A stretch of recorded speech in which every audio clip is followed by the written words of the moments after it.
Ankehitriny a miazakazaka ny orana manala an'io tany io a dia mipotra ho azy ireo izay nanao rassemblement aiza daholo le vatona sonotro ny tany a fa tonga amin'ny fotoana anarenantsika le firenena amin'ny alala ny fanovandravitra.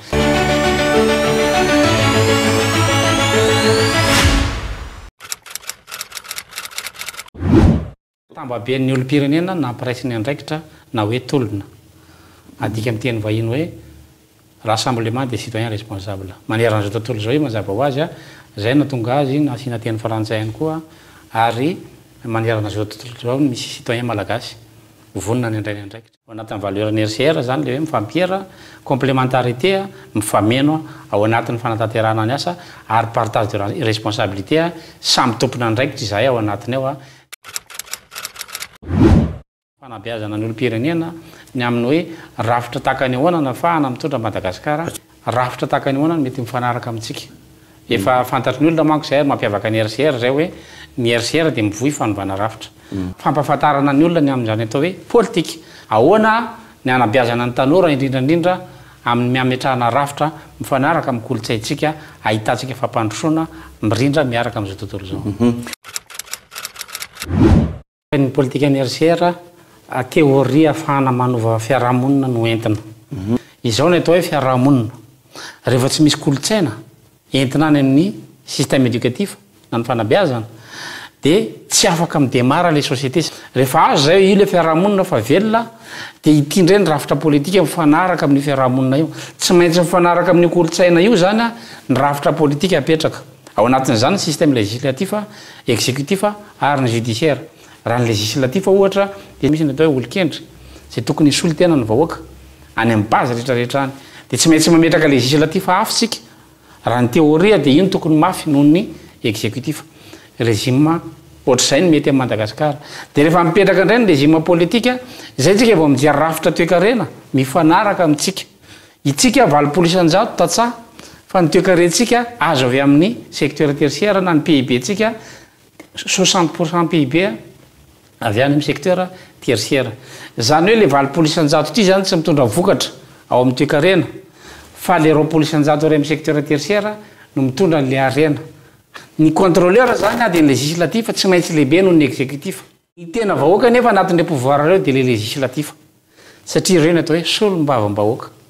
Ka raha mipetraka ny législatif dia zay vao mipetraka ny atao hoe démocratie. Rehefa faible ny législatif dia tsy ao zany ny atao hoe démocratie. Misy karazany roa ny légitimation na pouvoir. Misy ny atao hoe légitimité irrationnelle dia misy ny atao hoe légitimité rationnelle. Ny légitimité irrationnelle dia tsy misy raison na misy antony mazava hanohanana olona.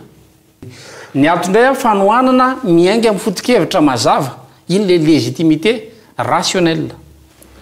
Raha raisina ny légitimité ny pouvoir jerevantsika nisy ampifidy dia tsy ampy nisy ampifidy. Amin'ny alala mifidy nefa no azahoana légitimité. Le légitimité efa tsy rationnelle ny mbola tsy ampy ihany. Raha mahenjika 80% ty amin'ile irrationnel ianao vao mety mahita stabilité politique. Ary raha mahita 50% ato amin'ile rationnel ianao stable be satria tsy miova ty fanohanana manaraka foto-kevitra ity. Ato amin'ile légitimité irrationnelle nefa tsika no maro manohana anjambany dia io nefa manenjika 80-90% satria milatsaka tsikelikely io. Miena le crédibilité anao, miena légitimité anao. Raha vao maty ny légitimité anao ary tsapanao io dia tsy maintsy mampiasa force ianao ahafahana mameno anio.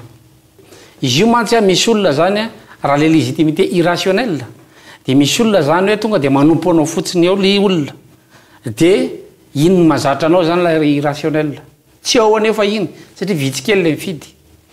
Raha le olona légitimité rationnelle dia tsy mila baikonao akory io fa izy no misafidy hoe tokony atao an'izao ny zavatra anankiray président tia mila hanampiana anao satria conviction ny azy ny manohana anao. Tsisy ty légitimité rationnelle ty fa ty irrationnelle ty ny betsaka nefa mbola tsy ampiko vokatry le taux de participation ambany. Noho izany henony ihany zany hoe tsy maintsy terena reto olona nanohana anareto nanohana anjambany io reo tsy maintsy terena zay reo vao manaraka baiko. Zany hoe raha ohatra ka i pourcentage azo ny fitondrana io dia efa fantapantatra ny force ho ampiasainy ikompensena na amenona n'ilay a légitimité obligé izy ka tsy maintsy mandalo am'izay izy rehefa manangana assemblée constituante koa dia mbola misy critère takina indray koa fa tsy mpanao politika no assemblée constituante aloha fa société ray manontolo ny ao anatin'izany atsoa ny société civile atsoa ny mpanao gazety atsoa ny avocat atsoa ny mpanakanto atsoa ny infirmier atsoa ny docteur atsoa ny magistrat atsoa ny administrateur civil manaovanareo atsapaka avoay avy any solitenanareo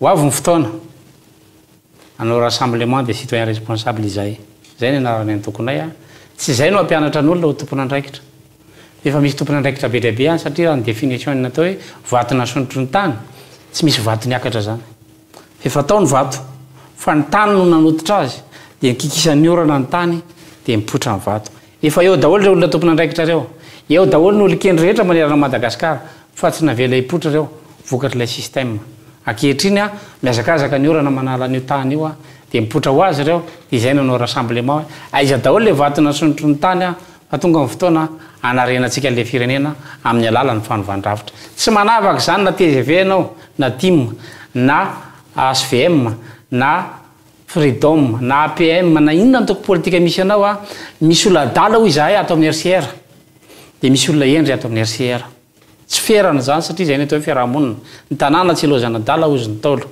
ary endry koa ny taolo dia misy fahendrena koa zany a tao anatin'ny RCR noho izany a misy olona endry koa ao anatin'ny SVM dia misy olona endry ao anatin'ny TGV misy olona endry ao anatin'ny TIM reo olona rehetrarehetra reo no ataonay hoe citoyen responsable eritreretinay anarina amin'ny Madagasikara fa zay tsy mahavita an'io a dia zay no ilana rassemblement amin'ny fotoana mamety azy